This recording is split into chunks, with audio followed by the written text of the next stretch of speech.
Assalamualaikum Buya.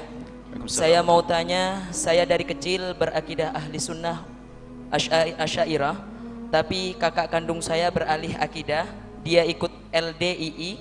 Bagaimana pendapat LDII menurut Buya sendiri? Beberapa pokok keyakinan LDII yang pertama yaitu mengkafirkan seluruh umat Islam yang tidak berbaiat kepada imamnya. Seperti Syiah yaitu menghalalkan dusta untuk melindungi ajarannya. LDII juga memiliki akidah seperti Yahudi yang menghalalkan cara apapun untuk menang. Mohon jawabannya Buya, terima kasih. Wassalamualaikum warahmatullahi wabarakatuh. Assalamualaikum warahmatullahi wabarakatuh. Untuk menjadi benar, Anda tidak perlu banyak tahu tentang kesalahan. Tapi cukuplah Anda tahu tentang kebenaran, maka Anda akan tahu tentang kesalahan. Kalau pengen tahu uang palsu, gak usah belajar melihat uang palsu, cukup kau fahami ini uang asli, nanti akan tahu uang palsu, kan begitu. Kukuhkan akidahmu ahli sunnati wal jamaati, beres nanti. Sebab kalau melacak kesalahan akidah lain bermacam-macam, beribu model. Dari Ahmadiyah punya ciri keluar dari Islam dari sisi ini, dari kelompok ini sisi ini, dari LDI sisi ini, terlalu banyak.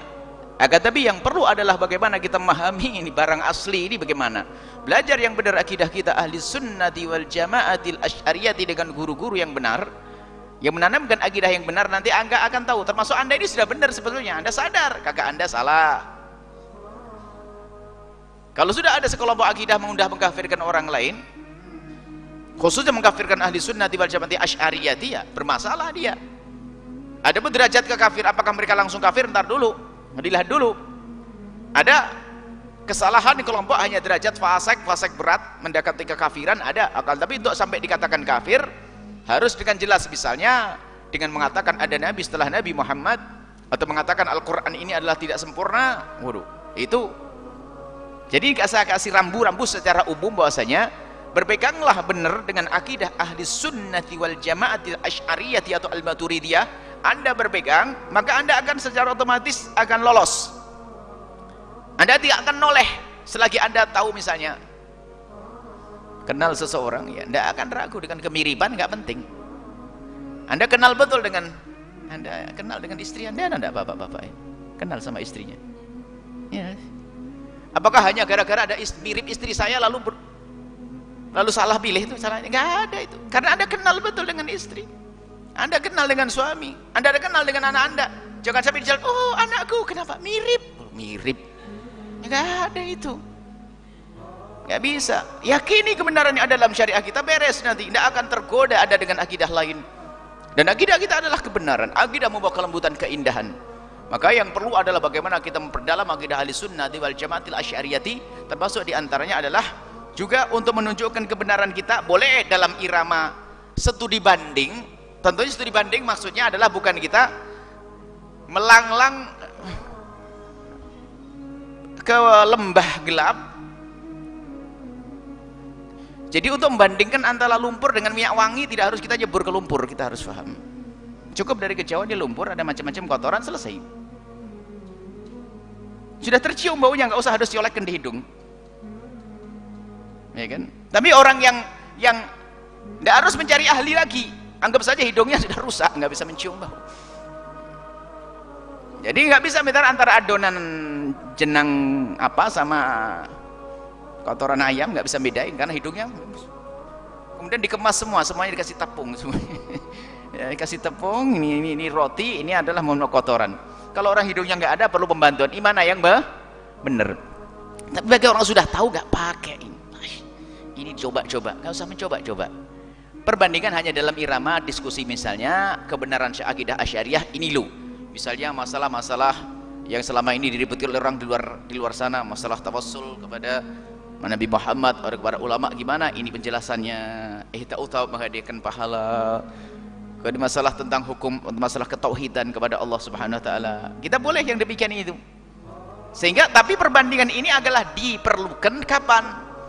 Di saat memang kita menemukan di kiri kanan kita adalah sesuatu yang salah. Jika aman-aman nggak perlu. Kita tidak perlu membandingkan selagi suasana adalah aman. Di saat betul ada kayak tadi itu bolehlah. bolehlah pertanyaan tadi disampaikan, abangnya sudah kena dan sebagainya, baru Anda perlu belajar poin-poin terpenting untuk menggugurkan, untuk meruntuhkan akidah mereka. Anda perlu belajar, diskusi pada ulama. Akan tapi ingat, tidak semua orang punya bakat untuk bisa merekam ilmunya ulama lalu bisa mengeluarkan sesuai dengan yang disampaikan ulama. Bisa saja nerimanya salah, menyampaikannya juga salah, double kesalahan 2 kali. Akan tapi kalau memang Anda tidak mampu, Anda datang, bawa abang Anda kepada orang yang mengerti tentang akidah Asy'ariyah yang bisa menjelaskan, atau Anda datang ke tempat ini misalnya, kami akan diskusi manis baik dengan orang tersebut dengan baik-baik, dan yakinkan bahwasanya orang yang Anda percaya atau guru Anda itu adalah orang yang lembut. Sebab orang akidahnya benar yang suka marahan juga ada kok, nggak bisa diskusi kok, mainnya hantam saja, nggak menarik. Jadi kebenaran pun harus dibungkus dengan akhlak yang mulia. Baik, itu saja. Jadi alhamdulillah Anda bersyukur bahwasanya Anda masih berada dalam akidah yang benar, akidah sunnati wal jamaah Asy'ariyati. Ada pun adanya kelompok-kelompok akidah banyak sekali. Dia ada. Biasanya saya memberi rambu-rambu. Kalau sudah mencaci sahabat Nabi, awas hati-hati. Mencaci Siti Aisyah, mencaci atau mencaci ahli bait Nabi, tidak benci dengan ahli, tidak cinta kepada ahli bait Nabi Muhammad. Atau mungkin mulai tidak senang dengan sesuatu yang ada hubungannya dengan Nabi. Hati-hati, ini tanda kelompok-kelompok yang tidak baik. Sampai tidak senang dengan cara berpakaian Nabi, cara berdandannya Nabi, sampai tidak senang dengan bahasanya Nabi, sampai tidak senang dengan kearaban Nabi. Itu juga musibah, problem itu. Itu menjurus kepada kesesatan. Jangan dihina Nabi dengan, jangan menghina Arab. Kalau menghina orang Arab yang fasik, oh bukan menghina. Kalau kita menyalahkan orang Arab yang fasik, yang melakukan zina, iya. Tapi jangan bilang dasar Arab. Wah, saya hati-hati. Nabi Muhammad Arab loh ya. Ini di situ permasalahan. Baik, jadi Anda bawa saja saudara Anda semacam itu, duduk dengan orang yang mengerti tentang diskusi tentang yang semacam itu, seperti LDI dan yang lainnya. Dan juga ciri utama dan pertama yang harus kita ketahui jika akidah itu tidak benar adalah mudah mengkafirkan orang lain, tidak bisa menerima orang lain. Dan yang dikafirkan bisa saja dirimu sendiri, satu. Meningkat lagi, yang dikafirkan adalah guru-gurumu. Habis lagi. Ulama semuanya salah, Imam Syafi'i nggak benar semuanya. Meningkat lagi, yang dikafirkan adalah sahabat Nabi. Makanya kalau ada kelompok mengkafirkan sahabat Nabi, sudah akhirlah kisah. Jangan mau dekat-dekat dengan dia. Menang Abu Bakar kok dikafirkan, ini bagaimana kisahnya? Sampai Nabi derajatnya mengatakan, Nabi Muhammad itu sama seperti saya, sama manusia biasa. Wah hebat, ente mau ngaku Nabi ini. Nggak perlu maulidan, nggak perlu macam-macam Nabi, nggak perlu diagung-agungkan Nabi Muhammad. Wah, bahaya nih orang. Dan memang kadang-kadang pasti Nabi Muhammad sudah agung, nggak perlu diagungkan. Itu kalimat benar, tapi saya perlu mengagungkan Nabi. Nabi Muhammad pun kalau kita dicaci oleh manusia sejagat, ketahuilah Nabi Muhammad tetap mulia. Tidak akan berkurang sedikitpun kemuliaan Nabi. Kalau seandainya manusia sejagat mencaci Nabi, Nabi tetap mulia. Akan tapi kita membaca salawat untuk Nabi bukan kebutuhan Nabi, tapi kebutuhan kita. Kita menyanjung Nabi bukan kebutuhan Nabi, karena Nabi yang menyanjung adalah zat yang paling agung. Wa innaka la'ala khuluqin adzim. Ini menyanjung Allah. Apa arti sanjungan kita di samping dibanding dengan sanjungan Allah? Ini contoh. Masih banyak lagi. Baik, yang jelas Anda berpeganlah kepada akidah Ahlussunnah wal Jamaah Asy'ariyati. Ditambah mereka ada As-Sufiyati. Akan tapi bukan berarti serta-merta kita menyatakan yang berbeda dengan kita kafir, bukan bagian. Kalau mengatakan salah, iya. Dialog para ulama dulu dengan kaum Mu'tazilah mengatakan mereka fasik, salah iya. Tapi itu derajat mengatakan kafir, Imam Ghazali berhati-hati. Kalau kekafiran harus dengan hujjah yang jelas. Baik, ini saja insyaallah. Semoga Allah menjaga iman dan akidah kita semuanya. Wallahu a'lam bishawab.